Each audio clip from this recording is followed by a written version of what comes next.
Despite a life spent on the remotest periphery of football, there's a name that even to me needs no explanation. A face I'd pick out in any lineup, and a reputation that causes no small anxiety as I arrive at Jack's place for this chat. But I have a plan. Among his many attributes, Jack Sheedy is listed as a raconteur. So then, let him talk. And you're right. Now, Jack, first of all, can you hear me when I talk at that level?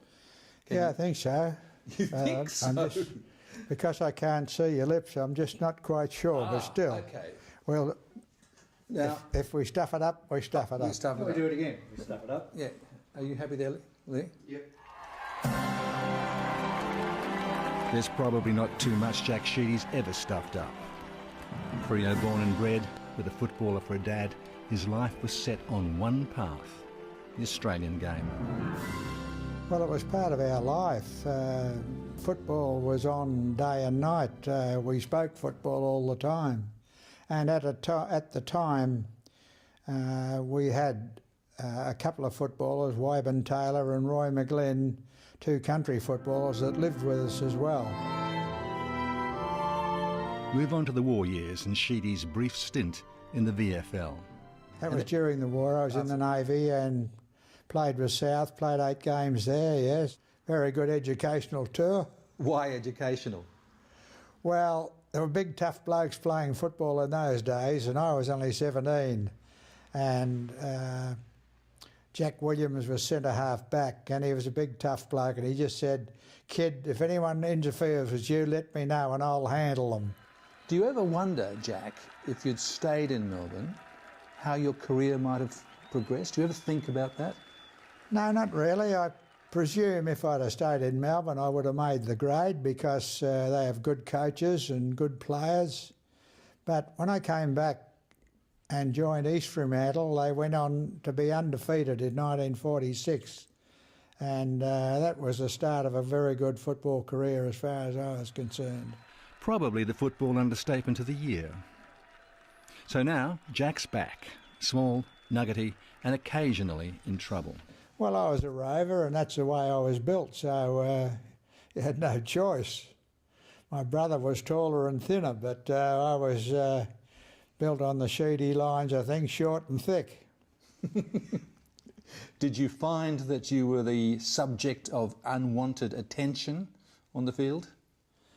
No, I don't think so. My mother's brother, Judder B, was also a state footballer and played with East Fremantle and Claremont and Swans. He coached. He used to say to me, "Don't go looking for trouble." And by that I used to think that he thought I was going to try and bump into blokes and knock them over. And he used to say to me, "Let them knock you over. Don't you go trying to knock them over." You'd be aware that in the game today, there are a couple of players who are small, like Hayden Ballantyne. How do you feel about him and the way he plays and the way he gets treated? Well, the way they're interpreting the laws of the game at the moment, I think I would be in trouble every week. Because if you run in and bump a player hard in the wrong direction or the wrong way, you're immediately penalised and up before the board. But you were in trouble a fair bit anyway in your time, weren't you? Well, I used to get in trouble for fighting probably, and if blokes hit me, I used to hit them back. That was the bad part about it, I suppose. And how many times would you have gone to the tribunal? I don't know, I couldn't count them. Was it regular? Yes, unfortunately, every year. What, once a year? Oh, once or twice a year. There wasn't many years that I didn't front the tribunal. Did you know them quite well? Oh, they knew me quite well. Which is why, despite all the recognition, Jack Sheedy does not have a Sandover medal. But he does have premierships, as player and as coach. For you, Jack, what was the best moment at East Fremantle? If I can't answer that question, There must have been some good things, eh? No, there was 1946 grand final undefeated, I'd say, was probably the best because we scraped through in the finals and only just won them. And then we only just won the grand final by a kick at the finish. So that was probably the best. And then you left East Fremantle and went to East Perth. Why did you do that? Well, in 54, South Fremantle beat East Fremantle in the grand final. In 55, Perth beat East Fremantle in the grand final. And in both games I played as hard as I could and we still couldn't win a grand final. And then some businessmen came and approached me to go and coach East Perth. I'd always had in mind that I wanted to be a publican, and they assured me that if I went and coached them, in some way they would get me into the hotel business. So the offer was made. It wasn't very good for a start, but when I knocked them back a couple of times, the offers increased immensely. And as I needed money, I was paying off a house. I was then coached to coach East Perth. Did you get a pub? Yes, within no time I was appointed to manage the Savoy Hotel in Perth. And that was something. They were simpler times back then in local football. But there's one question that has to be asked. No, I don't think they're any better. I don't think they're as good. Really? No, I don't. I don't think they're as fit and as well as the WAFL of years ago, before the AFL come into being. Because the AFL have robbed so many young players out of the WAFL that the competition is not as strong as it was.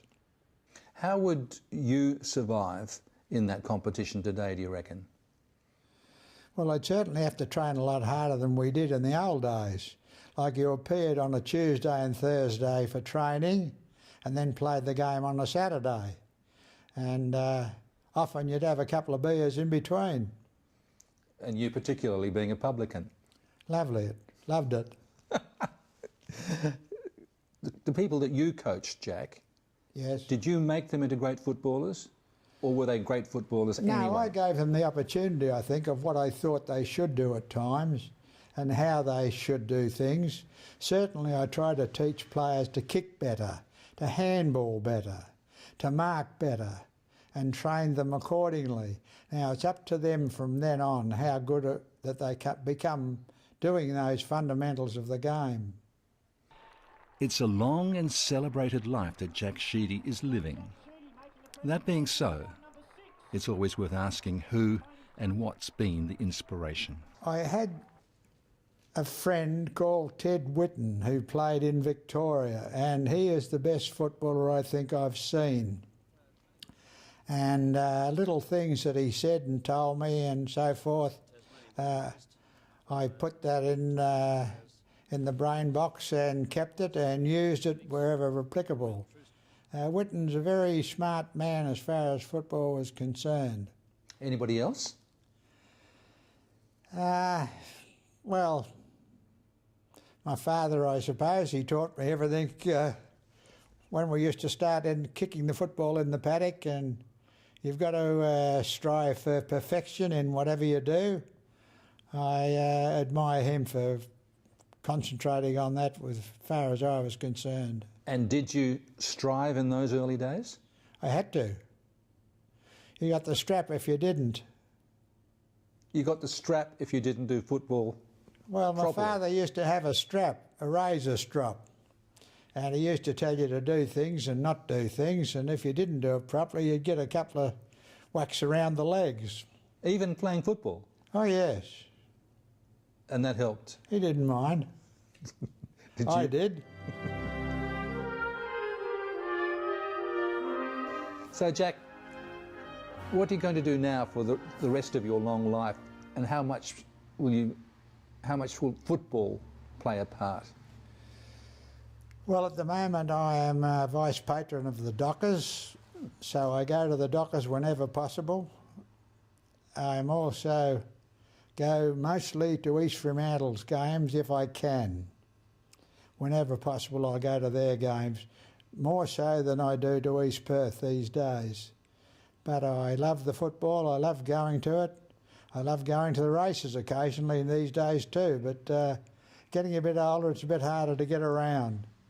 But I've had a good life, and if I can just keep going to the footy or the races, whatever I like to do, that's it.